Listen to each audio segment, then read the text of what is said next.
అనేటువంటి ఒక పుస్తకాన్ని రచించినటువంటి వ్యక్తి ఒక మంచి వాక్యాన్ని చెప్పచ్చు.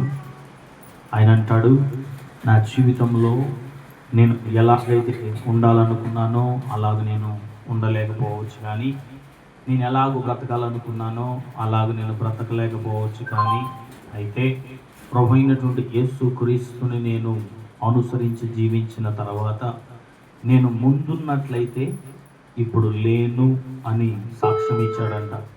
ఏమని?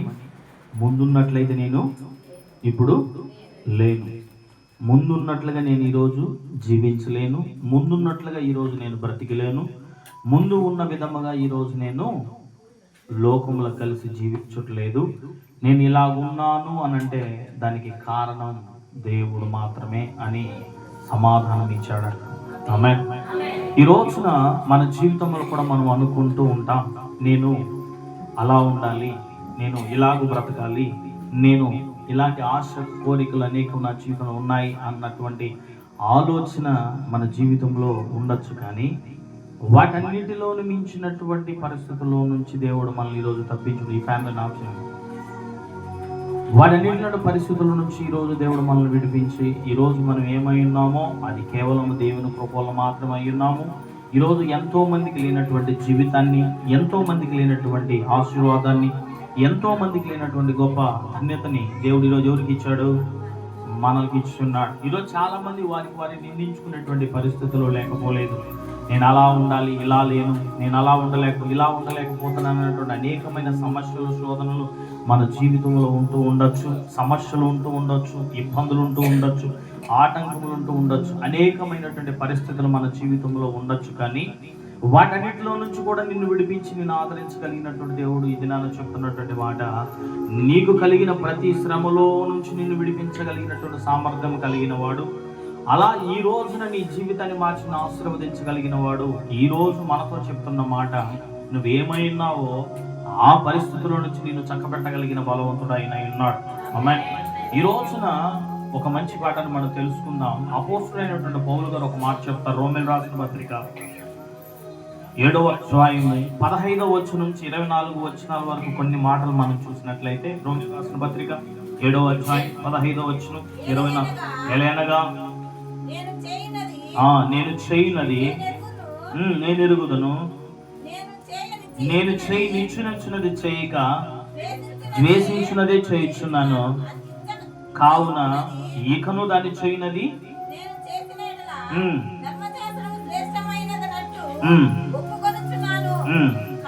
కావున ఇకను దాన్ని చేయనది నా యందు నివసించు పాపమే గాని నేను కాదు.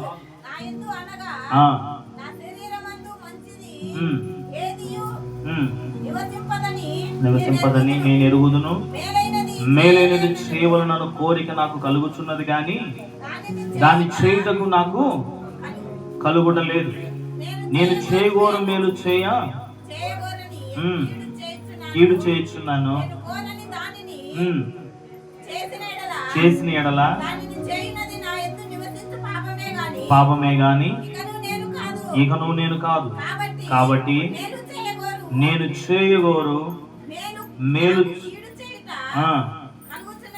కలుగుచున్నదని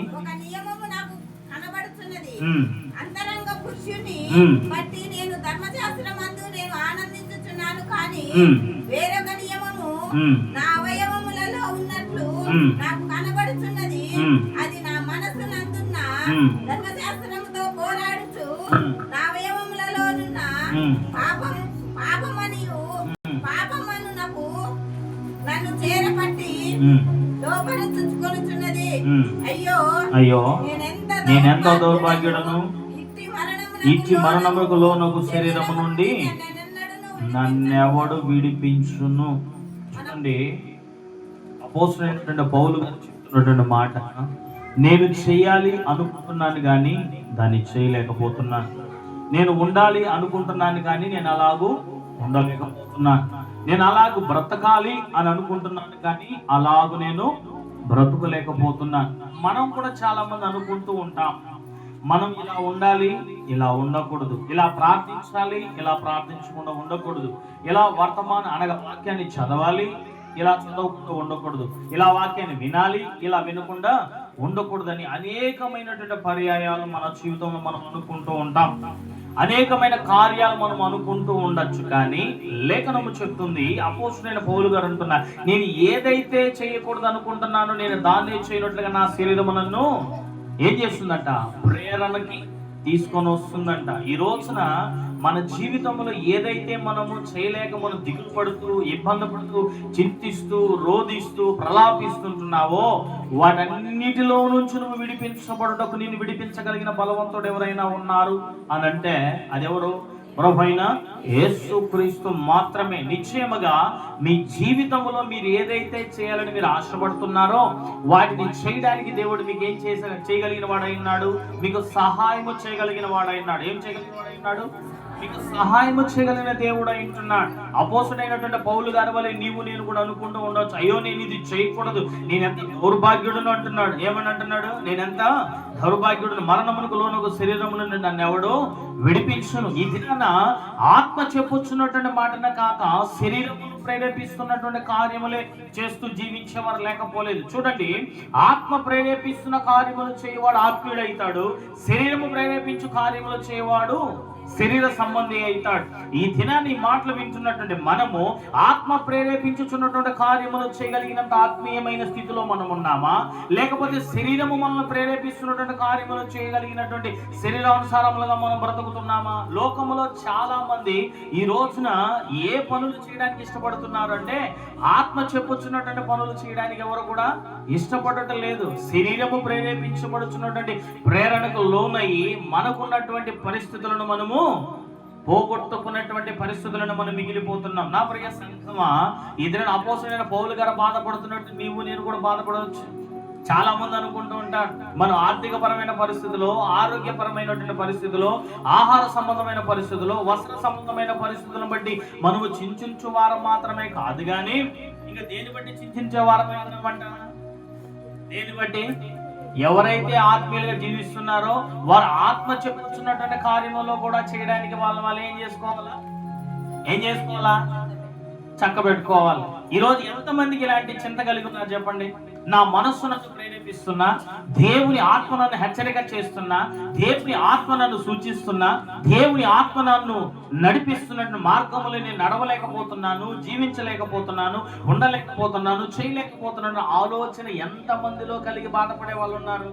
ఒకవేళ అలా బాధపడేవారై మీరు ఉండినట్లయితే మీరు ఖచ్చితంగా క్రైస్తవులే.